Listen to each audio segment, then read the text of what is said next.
Hello Feng Shui Nation, it's Safrina from Feng Shui and Prosper. Today we are talking about Feng Shui periods. This video is inspired by an article that is making people think, making people question about Feng Shui theories. And the term is Feng Shui period. Now for those of you guys who are fairly new to classical Feng Shui, the term Feng Shui period basically means a certain number of years would have a certain set of energy, right? There's actually two ways of calculating Feng Shui periods. There's the early heaven and the later heaven. But in this video, we're talking about flying star Feng Shui because that's one of the more mainstream, more popular Feng Shui schools out there. And flying star Feng Shui follows the later heaven calculation when it comes to Feng Shui period. Now, a Feng Shui period says that there is an energetic shift every 20 years. We are currently in period 8 that started in 2004. Therefore, in 2024, we will be going into period 9. Now, one of the discussions about how the Feng Shui period calculation even came into play is that back in the olden days of China, the great grandmasters of Chinese metaphysics, they didn't just do Feng Shui, they did astrology, they did astronomy. They looked up and they looked at the planets. The 5 closest planets they saw, there was a time when there was close in alignment, right, to the naked eye. And these planets they called 金木水火土. 金星 or 金 planet is Venus. 木星 is Jupiter. 水星 is Mercury. 火星 is Mars. And 土星 is Saturn. So, and you guys might see that that's the 5 elements in any Chinese metaphysical study as well, right? Earth, water, fire, wood, metal. And so because of that great conjunction, they deemed it to be a very auspicious, a very important energetic shift period. And based on theory, this is how the Feng Shui periods came into practice. Now, out of the 5 planets, there's Saturn and Jupiter. And Saturn and Jupiter, they actually meet up, they align every 20 years. And those of you who followed astronomy or astrology, you will realize the end of last year was one of the Saturn, the great conjunction, right? Saturn and Jupiter got really close. And this is how the article came up, that the author believed that this meant that the Feng Shui formulas are off. I'm not saying he's wrong. I'm just saying I follow the grandmasters because my grandmaster and other grandmasters would have lineages where they're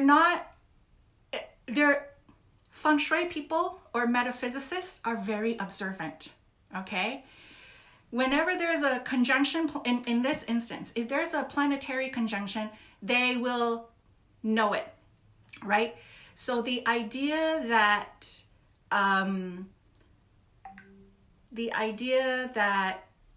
the calculation is off, this is not the first time this has been discussed, right?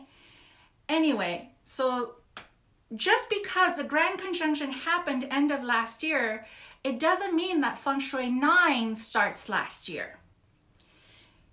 We still follow period 9 starting 2024. I'm just giving you a perspective here. You don't have to accept it.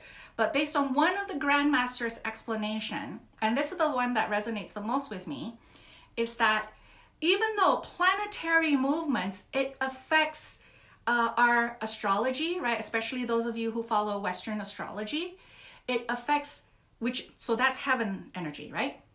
Planetary movements also affect people. That's mankind energy.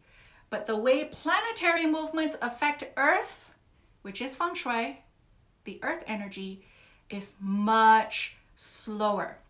So one of the grandmasters offered this up as his theory is that Earth energy is lazy. In Chinese, he calls it 惰性. There's a procrastination tendency. It's slow. It's lazy. If you think about big Earth, right? In Chinese astrology, big Earth is mountain. How do you move a mountain? You can't.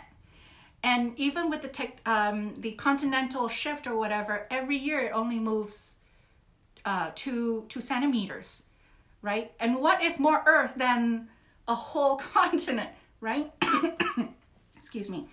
So based on that, the Grandmaster's observation is because the Earth energy is lazy, is slow, is procrastinating, has this 惰性, that explains why, even though the great conjunction of Jupiter and Saturn happens every 20 years, which was last year, it does take the Earth energy about 3 years plus a few months to shift into the new period. And that is why period 9 starts in 2024 still. Okay? So it is totally up to you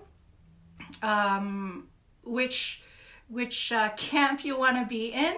But I'm just throwing this into the discussion here. For those of you who are panicking, if you're doing Flying Star Feng Shui and you think you need to be doing period 9 right now, you need to prepare for period 9, but we're not in period 9 as yet.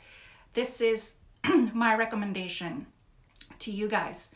And so I love articles like this because it makes us really seek the truth. For me, lineage is important.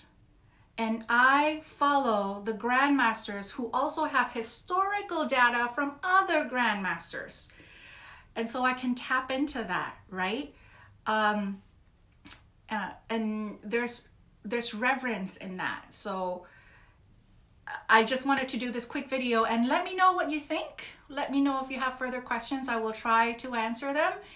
Just post your comments or questions under the video and I'll see you in the next one. Take care. Don't forget to subscribe, like, or share this video if you found value in it. And if you are new in the Feng Shui journey, I would love to invite you to join me in my free Feng Shui Schools video series.